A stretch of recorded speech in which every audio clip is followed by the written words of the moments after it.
Okay, so moving back on here on page 35. Oh, we went through that. Sorry, I went backwards there a little bit. So then it talks about the method of instruction here. Actually goes through a little bit the dissolution process. So again, this is some of these things are a little bit out of order from the way that they're normally taught. And then it says, this is the little below the middle of the second paragraph, when the sequence is almost complete, he should be encouraged to adopt an attitude like this.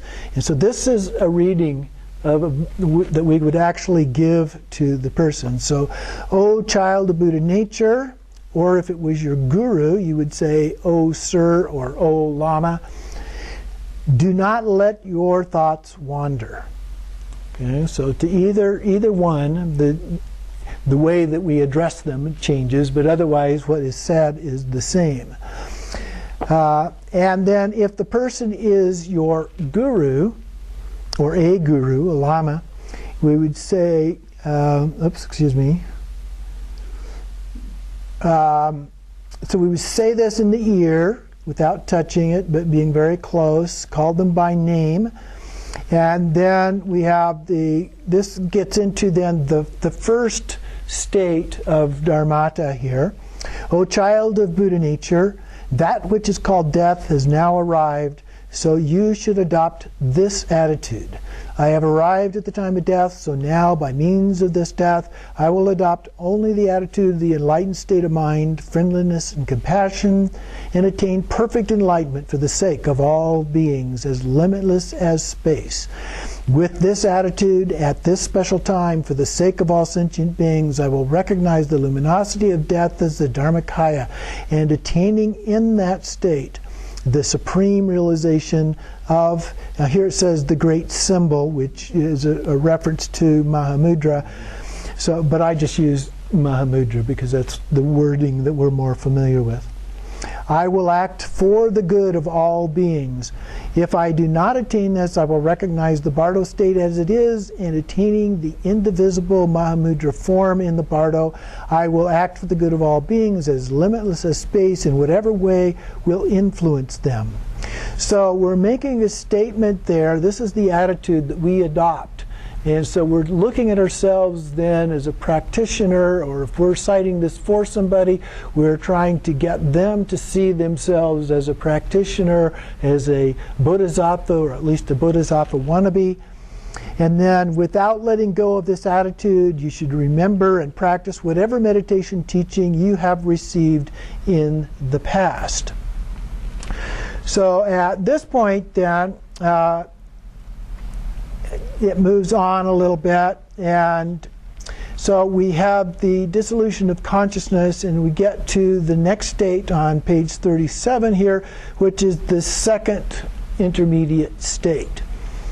And so here, Sir or Lama, now the basic luminosity is shining before you, recognize it and rest in the practice. So if we're doing this for a Lama, then this is what we would do. And anybody else, there's this much longer statement that we would give to them. O child of Buddha nature, insert their name, listen. Now the pure luminosity of the Dharmata is shining before you. Recognize it. O child of Buddha nature, at this point, your state of mind is by nature pure emptiness. It does not possess any nature whatever. Is beyond any kind of description, so no nature, neither substance nor quality such as color, but is pure emptiness. This is the Dharmata, the female Buddha Samattabhadri. So Samattabhadri actually is this. Samattabhadri is not some naked lady sitting around. Samattabhadri is this pure emptiness. But this state of mind is not just blank emptiness. It is unobstructed, sparkling, pure, and vibrant. So now we just said that you couldn't describe this, and then we come up with all of these adjectives. Okay? But it's helpful. We just have to remember that we can't take these too literally, because if we do, we fall into the trap of getting caught in these things by reifying them. So this is the male Buddha, Samattabhadra. So again, Samattabhadra is not this naked male guy sitting around. Samattabhadra is this actual nature of things. So these two, your mind, whose nature is emptiness without any substance whatsoever, and your mind, which is vibrant and luminous, are inseparable. Just as we depict in the picture of Samattabhadra and Samattabhadri in union together, they are inseparable. This is the Dharmakaya of the Buddha. This mind of yours is inseparable luminosity and emptiness in the form of a great mass of light. It has no birth or death. Therefore, it is the Buddha of immortal light. To recognize this is all that is necessary. So when we recognize this, we attain Buddhahood. That's why it is so important. So the more we familiarize ourselves with this book, the Book of the Dead, but also the other practices that we do, the more likely we are to recognize it.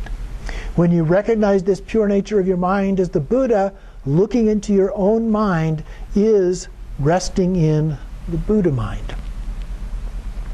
So then it says, repeat this 3 or 7 times. So first it will remind him of what he has previously been shown by his guru. Secondly, it will recognize his own naked mind as the luminosity. And thirdly, having recognized himself, he will become inseparably united with the Dharmakaya and certainly attain liberation. Okay? So if we've done these practices, if we've done what is necessary to prepare ourselves, it tells us, without any doubt, we will achieve liberation. Okay? So sometimes these teachings make it sound like it's really kind of hard. But in this teaching, it actually makes it seem pretty simple. Okay? But all we have to do is recognize it. But recognizing can be a little bit tricky, particularly if we tend to reify things in our teachings and our practices and so forth. So we do have to be careful about that. So then it continues on 38. If we recognize the first one, we become liberated. But if we don't, then a second luminosity will shine. So this is the second part of Dharmata. And it comes in, again, the time taken to have a meal, and respiration has ceased. And again, it mentions this prana escaping right or left. So we have to be careful about that, because this is the influence of our karma that leads us to a particular rebirth, as opposed to the opportunities being described here. So consciousness suddenly becomes clear as a part of this, and we don't know whether our body doesn't know whether we're alive or dead. Our consciousness would be more accurate. It doesn't know whether we're alive or dead at this point. And this is when the appearance of the mental body happens. Okay? So the dead person is a little bit confused in this particular state. Am I alive? Am I dead? This seems a little bit strange here. What the heck's going on? And so they can be kind of uncertain. And then they begin to take on this mental body. It seems like they have a body, and yet there's no body there. Okay? It's like your mind. The people that have had near-death experiences describe something very similar to this. They don't really recognize having a body, but they seem to be out of the body, and there's a consciousness going on. Okay? So that's the kind of thing that we're talking about here with this mental body. And then in the next paragraph, it says, fourth line down here, there is a distinction between the complete practice and the visualization. So here again, they're distinguishing between the level of practice that you have during this experience. But again, the visualization practice is the first part of the generation stage, where we visualize, we recite the mantra, and then the complete practice includes then the dissolution of that into emptiness, and then the meditation in the state of emptiness before you then reappear as the deity, as opposed to the completion stage practices, things that are like the 6 yogas of Naropa. So if you're working on the complete practice, call the name of the person 3 times, and then repeat the instructions that we already gave 1 more time. Okay, so we backtrack up there and give them those instructions once again that we read on the previous page. If, on the other hand, they're working just on the visualization practice, you have to know something about the person in order to be able to distinguish which one is appropriate here. Then we read aloud the sadhana that they are using, that they're familiar with. So we just saw up here previously, there was a line that says that to read for them the practice that they're familiar with. So again, that's what this is referring to. So if we know somebody, for example, is doing, say, green Tara practice, then we would get preferably their version of the green Tara practice and recite that to them. Or if they were doing Vajrayogini, then we would recite that Vajrayogini practice to them. And then we remind them with the words, O child of Buddha nature, meditate on your yidam or deity and do not be distracted. Concentrate intensely on your yidam. Visualize him as an appearance without substance of its own, like a moon in water. Do not visualize him as having solid form. And that's why during the practice we visualize them as being transparent, not solid. So sometimes we have to be a little bit careful when we have a statue or we have a Tonka painting or something like that. They don't actually look transparent. And that can give us a wrong impression of what they actually look like. So when we're visualizing them, it's more like visualizing them in a daydream. When you see them in a daydream, they look fairly substantial, but not completely. Okay? They're a little bit more transparent. So that's the way that we should visualize them here. And then we have the third case here, if they are just an ordinary person. Okay? If they're an ordinary person, we should show them by saying, meditate on the Lord of Great Compassion. That's Chinrezi. Okay? So those are the options that it describes at this point. So this is during this second luminosity in the Dharmata. And then, if we recognize it and we grasp it, then we again can achieve liberation. But if we're not very good at that and we don't grasp it, then we move on.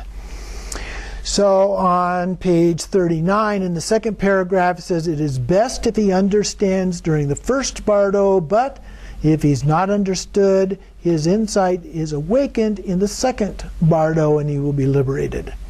During the second Bardo, consciousness suddenly becomes clear. There's this pure illusory body, and if he understands, the mother and son dharmatas meet. And so oftentimes the description is when the clear light appears, that experience from the total darkness, when our consciousness first reawakens, then what we see is the merging of the clear light of the mother and the son clear light. Now the son clear light is our meditative experience of clear light, and the mother clear light is the real thing. And so when those two merge together, the metaphor of mother and son merging together like a child reaching out and running up to and grabbing a hold of its mother, the union of those two in that sense, coming together, that's when we achieve enlightenment. So it says liberation is attained. But in the next paragraph, if he is not liberated, okay, we see that over and over again. Then the third Bardo, the Bardo of Dharmata. So we're still in the Bardo of Dharmata, but now this is the third one of these. The third one arises, and confused projections of karma appear. And here relatives are crying and weeping. That can create a problem. Now, he can see them, but they can't see him. If you recall the movie that we watched, and we saw that, and the Bardo body, the mental body, get confused and talk to them. Or if you ever watched the movie, was it Sixth Sense? Remember there that he thought that he was going on throughout his life, and at the end of the movie you finally realized that all of the interactions that he was trying to have never got a response. Okay, nothing was going on, and so he finally, toward the end, realizes that in fact he has died. And so that's the kind of an experience that can happen. So moving on to page 40 here, then we have the three phenomena that will appear: sounds, lights, and rays of lights. Now there's actually two forms of lights, the middle ones there. The sounds are this thunder, the peals of 1,000 thunders at the same time, very loud noise. And then the colored lights, and we talked about this when we were doing the introduction, that there's kind of a backlight, if you will, or a sky kind of a color of light that appears. And then there's also the dull light. So those are the two different light. And then the rays of light are the rays that come out from the heart of the Buddha that's appearing into our heart. And those are the ones that are really intense, and so intense that we tend to want to withdraw from them, and we're drawn toward these dull, warm lights instead. But the dull, warm lights are the ones that lead us to these different realms, as opposed to enlightenment. It's the intense rays that lead us to enlightenment. So then, this is the actual first day, okay, of these experiences. So now we're going to go through them, as we got a little bit of an overview last time, day by day in the first few days here. So this is the first day. So calling the dead person by name, recite the following words. O child of Buddha nature, listen carefully without distinction. There are 6 Bardo states: the Bardo of birth, the Bardo of dreams, the Bardo of samadhi meditation, the Bardo of the moment before death, the Bardo of Dharmata, and the Bardo of becoming. O son of noble family, you will experience the 3 Bardo states: the Bardo of the moment before death, the Bardo of Dharmata, and the Bardo of becoming. That's where we are in our life experience at this point. Of these 3, the luminosity of the Dharmata and the Bardo of the moment of death have shown until yesterday. Those already appeared. But you did not recognize it, and so you had to wander here. Now you will experience the Bardo of Dharmata and the Bardo of becoming. So recognize what I will show you without distraction. O child of Buddha nature, now what is called death has arrived. You are not alone in leaving this world. It happens to everyone, so do not feel desire and yearning for this life. Let go at this point. Even if you feel desire and yearning, you cannot stay. You can only wander in samsara. Do not desire, do not yearn.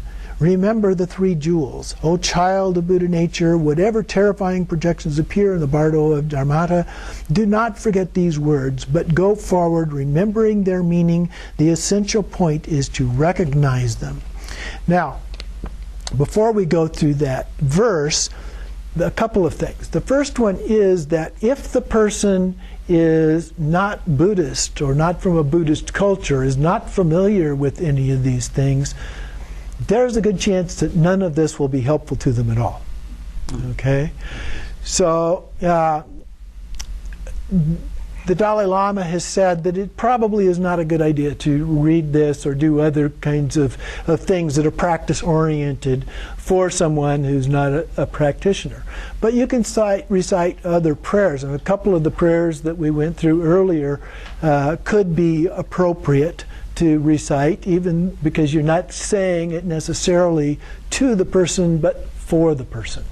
Okay? So those kinds of things might be beneficial. And later on in the course, we'll go through some other practices that also might be helpful in that regard. The second one I wanted to point out is, as we talked about before, there is a description of what's going on, and then there is always some verse that talks about, please help me, a prayer of please help me, and that's what this is. Okay? Now when the Bardo of Dharmata dawns upon me, I will abandon all thoughts of fear and terror. I will recognize whatever appears as my projection, and know it to be a vision of the Bardo. Now that I have reached this crucial point, I will not fear the peaceful and wrathful ones, my own projections. My own projections being my own mind. Go forward, saying these words clearly and distinctly, remembering their meaning. Do not forget them, for the essential point is to recognize with certainty that whatever appears, however terrifying, is your own projection. And so it continues on.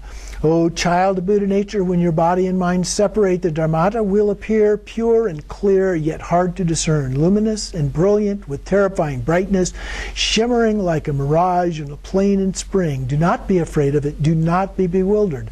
This is the natural radiance of your own Dharmata. Therefore, recognize it. A great roar of thunder, so here's the sound part, will come from within the light, the natural sound of Dharmata.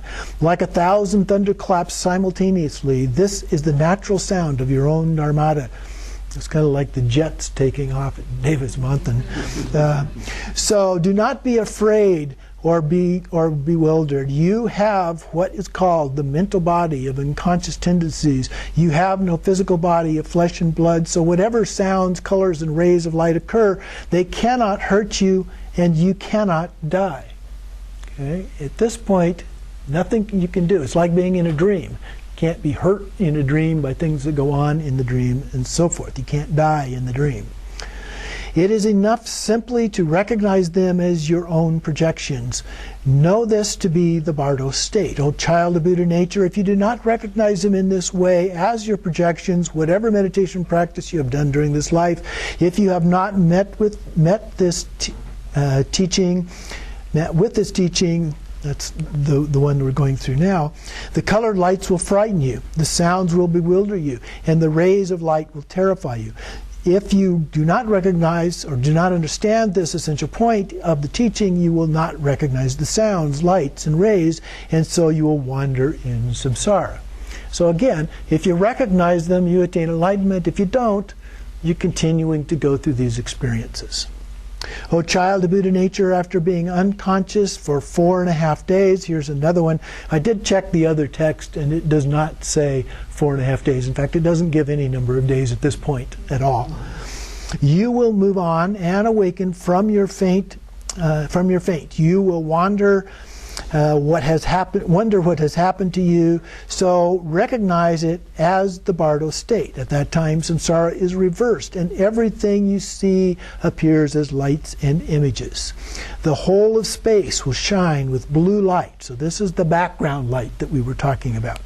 The blessed Vairochana, is the deity, the Buddha, will appear before you from the central realm. Usually we depict the Vairochana as being in the center, and then the other 4 Buddhas of the 5 Buddha families being surrounding him. The all-pervading circle. His body is white in color. He sits in a lion throne, holding a 8-spoked wheel in his hand, embracing a consort, queen of Vajra space.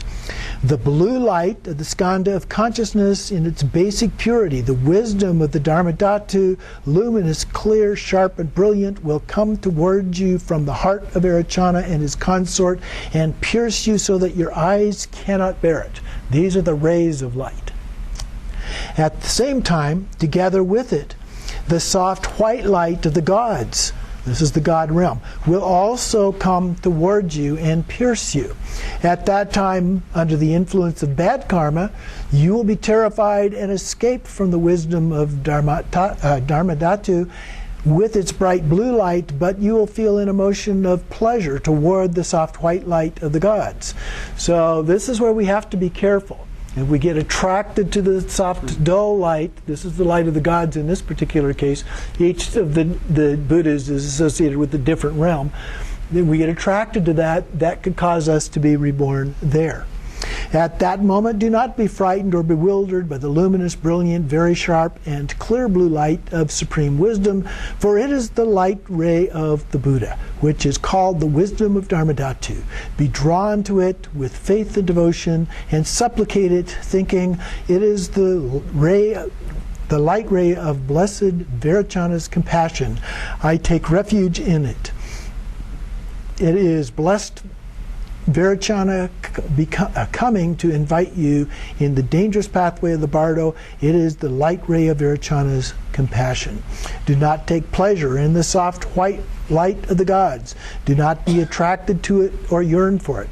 They are trying over and over and over for us to get it. Okay? They give us the same message over and over. It's the bright light. Focus on the bright light. Don't go to the dull light. Don't go to the dull light. It tells us this over and over and over again.